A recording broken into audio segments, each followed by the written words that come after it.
President Biden warning Americans to get out of Ukraine now. In an exclusive interview with Lester Holt, National Security Advisor Jake Sullivan saying a Russian invasion could happen any moment now.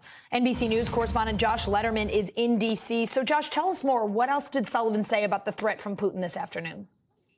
Well, this was a remarkably stark warning from the National Security Advisor, Allison, the kind of thing you don't often hear a National Security Advisor come to the lectern at the White House and essentially say, if you're an American citizen and you're in Ukraine, you need to get out now, at the latest within 24 to 48 hours, because the U.S., according to all of its intelligence, believes that a Russian invasion is a discrete and distinct possibility as soon as before the end of the Olympics. You know, there'd been a lot of speculation in the past about whether President Putin might wait until after the Olympics are over in about 9 days to avoid an embarrassment for his close partner Xi Jinping of China. But here's what Sullivan had today to say about the timing of a potential invasion.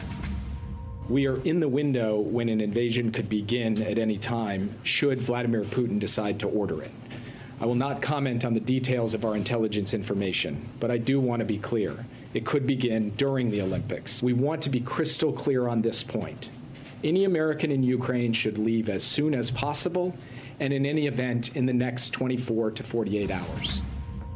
Now, he also pushed back in his comments from the White House briefing room on some reporting that some other outlets have done, suggesting that the U.S.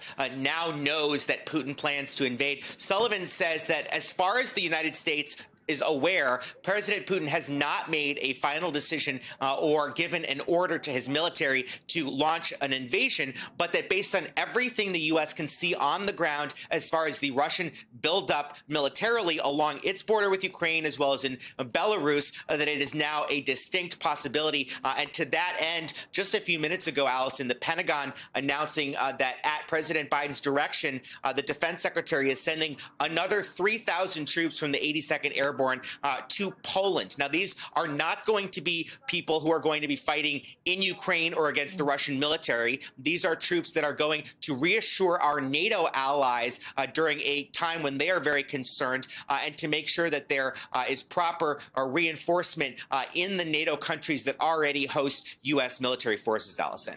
Josh, President Biden met virtually with world leaders today about Russia's military buildup. Who took part in that meeting? How'd it go? What else can you tell us there? Yeah, well, it lasted about an hour and 20 minutes, and the president was meeting with the leader of the EU as well as the leaders of many of these top countries. We actually just got in the last minute or so a description of that meeting that President Biden had. It was a secure video call with the White House saying that these leaders expressed their desire for a diplomatic solution to the crisis, discussed their engagements with Russia, and also committed to staying in close touch as they work to try to come up with some last-minute diplomatic off-ramp. Josh, there was also a Situation Room meeting last night about Russia and Ukraine, according to a source. What can you tell us about that? There are so many high-stakes meetings going on. I don't know how you're keeping track of all this. Yeah, well, we don't exactly know, obviously, what the president discussed in the Situation Room, since those are some of the most closely held secrets. But we know it's fairly unusual for the president to meet in the evening with his advisors in the Situation Room. So it's just the latest indication of this flurry of diplomacy, but also preparation and consultation by the U.S. government as they try to figure out how to get Americans safely out of the country, but also how to support Ukraine without putting American lives at risk if there is a Russian invasion. Thanks for watching our YouTube channel. Follow today's top stories and breaking news by downloading the NBC News app.